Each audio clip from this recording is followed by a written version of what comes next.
Assalamualaikum warahmatullahi wabarakatuh. Perkenalkan, di sini ada Kanza Amalia, Karisma Helede Putra, Latifa Eka Kusuma Putri dari kelas 12 TK 3 akan sharing tentang analisa kualitatif lemak. Oke, kita langsung ke pembahasannya ya. Lemak adalah salah satu kelompok yang termasuk pada golongan lipid, yaitu senyawa organik yang terdapat di alam, serta tidak larut dalam air, tetapi larut dalam pelarut organik nonpolar, seperti eter, alkohol, dan lain-lain. Analisis kualitatif lemak. Nah, analisis kualitatif lemak dibagi menjadi dua. Yang pertama adalah uji kelarutan. Uji kelarutan adalah menguji kelarutan lemak dengan beberapa pelarut seperti toluen, alkohol, KOH, CaCl3. Dan yang kedua adalah uji penyabunan, yaitu menguji lemak, apakah lemak bisa dihidrolisasi oleh alkali menjadi sabun atau tidak. Dan di sini kita bisa melihat beberapa alat ataupun bahan yang digunakan dalam praktikum kali ini. Langkah kerja pada uji kelarutan. Yang pertama adalah siapkan tabung reaksi yang kering, masukkan ke dalam 1 ml sampel minyak ataupun lemak, lalu tambahkan 2 ml pelarut yang tersedia untuk uji kelarutan, lalu kocok. Yang kedua, jika lemak atau minyak tidak larut, maka panaskan tabung berisi lemak atau minyak tersebut menggunakan bunsen kurang lebih selama 5 menit. Yang ketiga, amati kelarutan lemak ataupun minyak pada pelarut-pelarut yang digunakan. Langkah kerja uji penyabunan. Yang pertama adalah masukkan 1 ml minyak ataupun lemak ke dalam tabung reaksi, lalu tambahkan 5 ml KOH alkohol, lalu kocok dan panaskan. Yang kedua, tambahkan 5 ml aqua DM, panaskan kembali sampai bau alkohol hilang. Yang ketiga, pisahkan sabun yang terbentuk, lalu ke dalam sabun tersebut ditambahkan 5-10 ml aqua DM.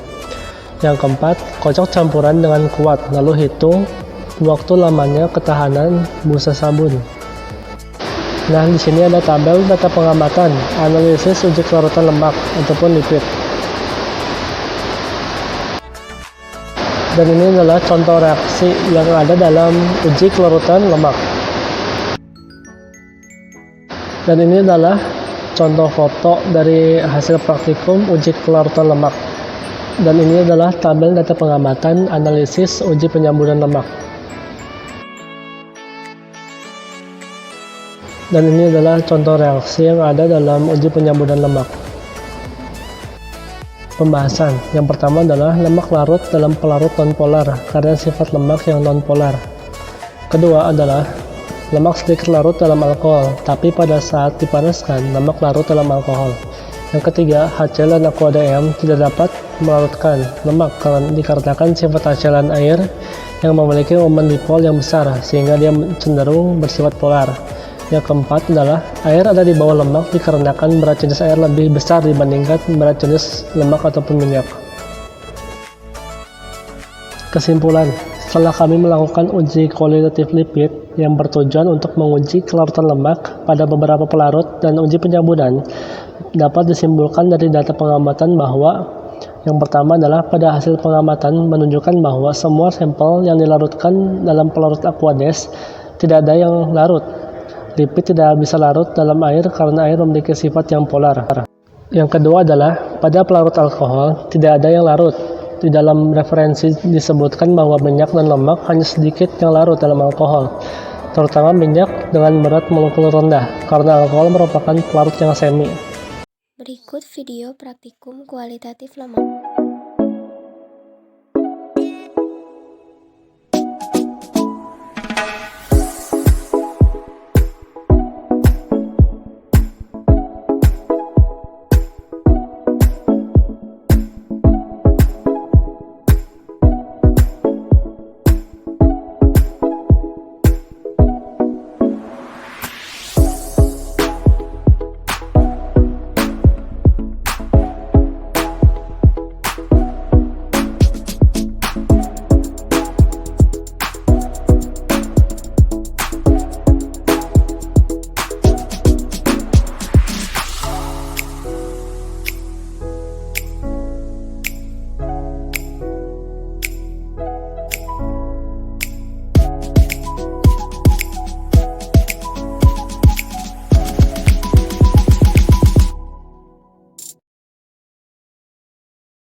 saya akan mempresentasikan uji kuantitatif lemak. Adapun cakupan materinya yaitu pengertian lemak, metode uji kuantitatif lemak, praktikum uji kuantitatif lemak, dan kesimpulan uji kuantitatif lemak. Yang pertama yaitu pengertian lemak atau lipid. Lemak adalah senyawa molekul besar dan terbentuk dari molekul yang lebih kecil melalui reaksi dehidrasi. Lemak disusun dari dua jenis molekul yang lebih kecil, yaitu gliserol dan asam lemak. Gliserol adalah sejenis alkohol yang memiliki 3 karbon, yang masing-masingnya mengandung sebuah gugus hidroksil, dan asam lemak memiliki kerangka karbon yang panjang, umumnya 16-18 atom karbon. Yang kedua, metode uji kuantitatif lemak atau lipid. Metode uji kuantitatif lemak terdapat 3 penetapan. Yang pertama, penetapan kadar lemak Babcock. Dengan prinsip rusaknya protein, maka memungkinkan globula lemak lain mengumpul menjadi lemak yang lebih besar dan akan mengapung di atas cairan. Yang kedua, penetapan angka asam. Bilangan asam adalah jumlah miligram KOH yang dibutuhkan untuk menetralkan asam-asam lemak bebas dari 1 gram minyak.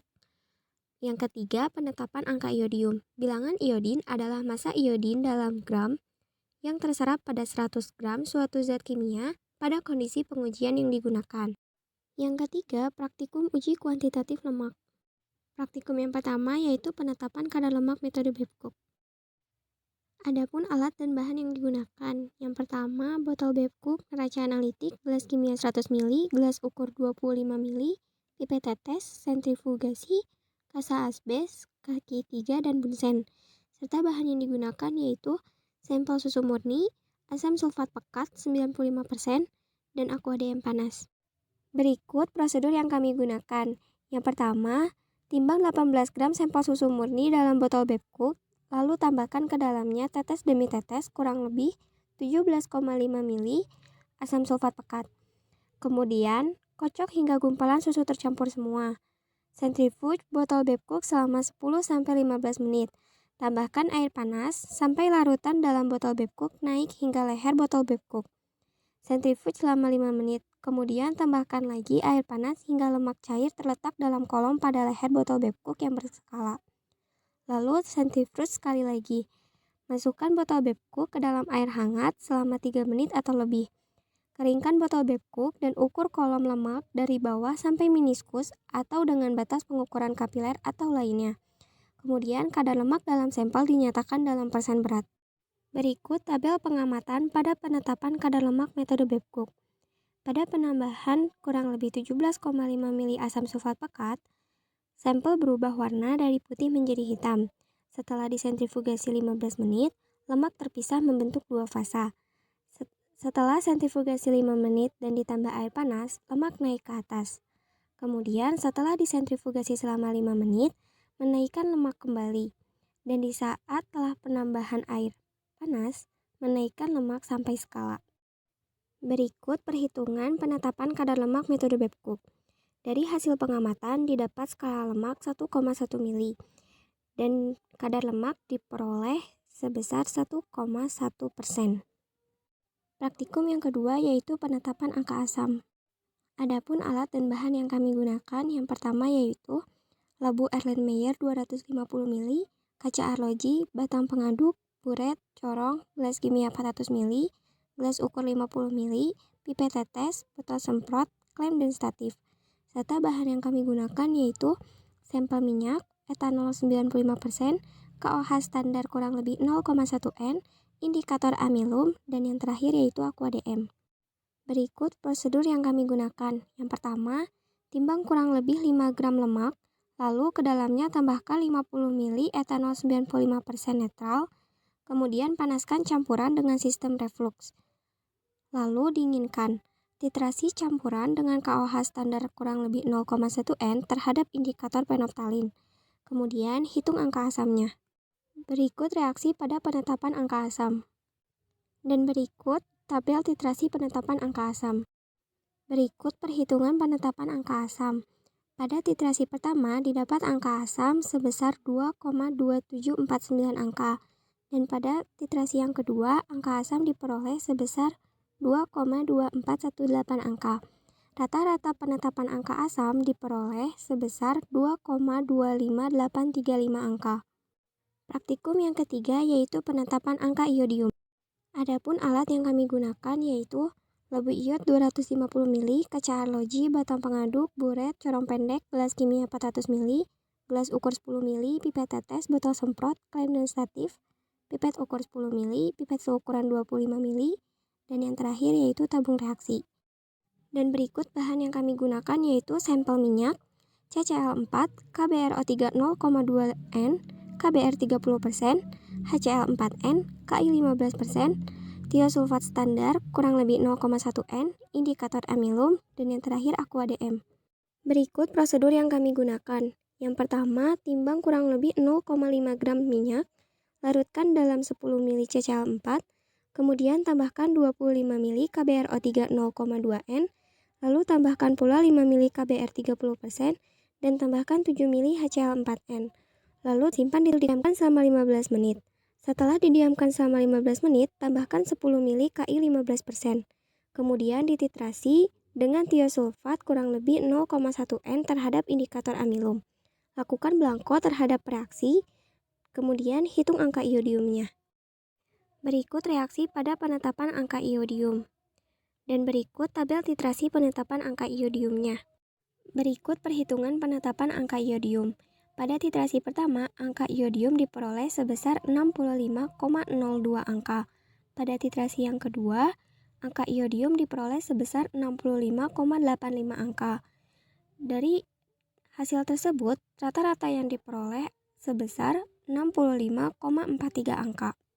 Yang terakhir adalah kesimpulan uji kuantitatif lemak. Dari hasil analisa yang telah dilakukan, penetapan kadar lemak dengan metode Babcock didapat kadar lemak sebesar 1,1%, dan pada penetapan angka asam didapat angka asam sebesar 2,25 angka, dan pada penetapan angka iodium didapat angka iodium sebesar 65,43 angka. Selanjutnya akan ada video praktikum analisa kuantitatif lemak.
Assalamualaikum warahmatullahi wabarakatuh. Perkenalkan, nama saya Kanza Amalia dari kelas 12 AK3. Di sini saya akan mempresentasikan analisis kesadaran air.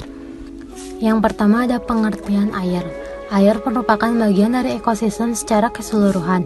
Keberadaan air di suatu tempat yang berbeda dapat membuat air bisa berlebih dan bisa berkurang, sehingga dapat menimbulkan berbagai persoalan. Untuk itu, air harus dikelola dengan bijak dengan pendekatan terpadu dan menyeluruh. Terpadu berarti keterikatan dengan berbagai aspek. Untuk sumber daya air yang terpadu membutuhkan keterlibatan dari berbagai pihak. Menurut ilmu kimia, air adalah substansi kimia yang memiliki rumus H2O, yang merupakan satu molekul air tersusun atas dua atom hidrogen dan oksigen. Pada kondisi standar, air memiliki sifat tidak berwarna, tidak berbau, dan tidak berasa. Zat kimia di dalam air merupakan suatu pelarut, memiliki kemampuan melarutkan banyak zat kimia lainnya seperti garam, gula, asam, beberapa jenis gas, dan macam-macam molekul organik. Selanjutnya ada kesadahan. Kesadahan adalah sifat air yang disebabkan oleh adanya ion-ion atau kation logam valensi 2. Kation penyebab utama dari kesadahan adalah Ca2+, Mg2+, Sr2+, Fe2+, dan Mn2+. Sedangkan anion-anion yang terdapat dalam air adalah HCO3-, SO4-, Cl- dan NO3-. Adanya ion kalsium dan magnesium di dalam air akan menyebabkan sifat kesadahan. Air yang mempunyai tingkat kesadahan yang terlalu tinggi sangat merugikan karena beberapa hal diantaranya dapat menimbulkan karat atau korosi pada alat-alat yang terbuat dari besi, menyebabkan sabun kurang membusa sehingga meningkatkan konsumsi sabun, dan dapat menimbulkan endapan atau kerak-kerak di wadah pengolahan. Untuk industri seharusnya sifat kesadahannya dihilangkan terlebih dahulu. Seperti yang sudah dijelaskan sebelumnya, kesadahan memiliki beberapa dampak, diantaranya pemakaian sabun yang meningkat karena sabun sulit larut dan sulit berbusa. Yang kedua ada air sada bila dididihkan akan membantu endapan dan kerak pada cerek. Yang ketiga, penggunaan bahan bakar menjadi meningkat, tidak efisien dan meledakkan boiler. Yang keempat, biaya produksi yang tinggi pada industri yang menggunakan air sada. Dan yang terakhir, terhadap kesehatan dapat menyebabkan penyumbatan darah, jantung, dan batu ginjal. Selanjutnya ada metode penghilangan kesadahan air. Jadi dalam metode penghilangan kesadahan air ada 3 macam atau 3 metode. Yang pertama ada pendidihan atau pemanasan. Yang kedua ada penambahan kapur atau metode Clark. Yang ketiga proses pertukaran basa atau base exchange process. Lalu selanjutnya ada data pengamatan. Yang pertama ada alat yang digunakan pada penentuan kesadahan total dan penentuan kesadahan kalsium. Yang pertama ada buret mikro, labu Erlenmeyer, pipet volume, pipet ukur, sendok, timbangan analitik, gelas kimia, kaca arloji, botol semprot, dan batang pengaduk. Setelah itu ada bahan yang digunakan pada penentuan kesadahan total. Yang pertama ada indikator EBT, larutan penyangga buffer pH 10, larutan NaEDTA 0,01 m, air sampel, dan air aqua DM. Sedangkan bahan yang digunakan pada penentuan kesadahan kalsium adalah indikator mureksit, larutan natrium hidroksida, larutan NaEDTA 0,01 m, air sampel, air, dan air aqua DM atau air suling. Lalu, ada prosedur penentuan kesadahan total dan penentuan kesadahan kalsium. Selanjutnya ada data pengamatan penentuan kesadahan total. Yang pertama ada persamaan reaksi, sebelum titrasi, saat titrasi, dan saat titik akhir. Dari praktikum yang sudah dilaksanakan, didapatkan data pengamatan sebagai berikut. Tabel pertama, hasil titrasi kesadahan total. Titrasi pertama, didapatkan volume air sebesar 2,26 mili dan warna TA biru jelas. Pada titrasi kedua didapatkan volume air sebesar 2,25 mili dan warna TA biru jelas. Lalu ada perhitungan titrasi pertama kesadahan total, didapatkan hasil sebesar 88,59 mg per liter. Pada perhitungan kedua, kesadahan total didapatkan hasil 88,20 mg per liter. Sehingga pada perhitungan rata-rata didapatkan hasil kesadahan total yaitu 88,40 mg per liter. Lalu selanjutnya ada data pengamatan penentuan kesadahan kalsium. Yang pertama ada persamaan reaksi sebelum titrasi, saat titrasi, dan saat titik akhir. Dari praktikum yang sudah dilaksanakan didapatkan data pengamatan sebagai berikut. Pada titrasi pertama didapatkan volume air sebesar 1,62 mili dan warna titik akhir ungu. Pada titrasi kedua didapatkan volume air 1,61 mili dan warna titik akhir ungu. Perhitungan titrasi pertama kadar kalsium didapatkan 25,40 mg per liter. Perhitungan titrasi kedua, kadar kalsium didapatkan 25,24 mg per liter. Sehingga perhitungan rata-rata kadar Ca didapatkan 25,32 mg per liter. Lalu ada pembahasan. Air sada adalah air yang mengandung beberapa jenis mineral, yaitu Ca, Mg, Sr, Fe, dan Mn yang konsentrasinya tinggi, sehingga mengakibatkan air menjadi keruh dan dapat mengurangi daya kerja sabun, serta menimbulkan kerak pada dasar katel. Kesadahan air dikenal dengan nama kekerasan air atau hard water. Kesadahan air disebabkan oleh adanya logam-logam atau kation-kation yang bervalensi 2, seperti Fe, Sr, Me, Ca, dan Mn. Tetapi penyebab utama dari kesadahan air adalah kalsium dan magnesium. Kesadahan terbagi menjadi 2. Yang pertama ada kesadahan tetap dan kesadahan sementara. Pada praktikum kali ini dilakukan analisa kesadahan total dan kesadahan kalsium yang terdapat dalam sampel air. Analisa ini menggunakan metode kompleksometri, di mana metode ini sering digunakan dan lebih mudah untuk mengetahui titik akhir titrasi. Prinsip kompleksometri yaitu pembentukan ion-ion kompleks dalam larutan. Terbentuknya kompleks adalah tingkat kelarutan tinggi. Dari kompleks tersebut adalah kompleks logam dan dengan EDTA. Pada analisa kesadahan total, indikator EBT ditambahkan kepada suatu larutan yang mengandung ion Ca dan Mg akan membentuk warna merah anggur, di mana EBT ini berfungsi untuk mengetahui titik akhir titrasi. Sedangkan pada analisa kesadahan kalsium, fungsi indikator Murex-Sheet ditambahkan untuk mengetahui titik akhir titrasi. Penambahan NaOH1n berfungsi untuk merubah larutan menjadi suasana basa. Lalu selanjutnya ada kesimpulan. Dari hasil praktikum analisis kesadahan air yang telah dilaksanakan pada hari Rabu 5 Mei 2021, didapatkan hasil sebagai berikut. Kesadahan total sebesar 88,40 mg per liter, sedangkan kesadahan kalsium sebesar 25,32 mg per liter. Dapat disimpulkan bahwa air sampel tersebut bersih karena batas maksimum baku mutu kesadahan pada air bersih menurut Perkemenses 416 Menkes per 9.1990 yaitu 500 mg per liter. Sekian presentasi dari saya, mohon maaf bila ada kesalahan yang tidak disengaja. Wassalamualaikum warahmatullahi wabarakatuh.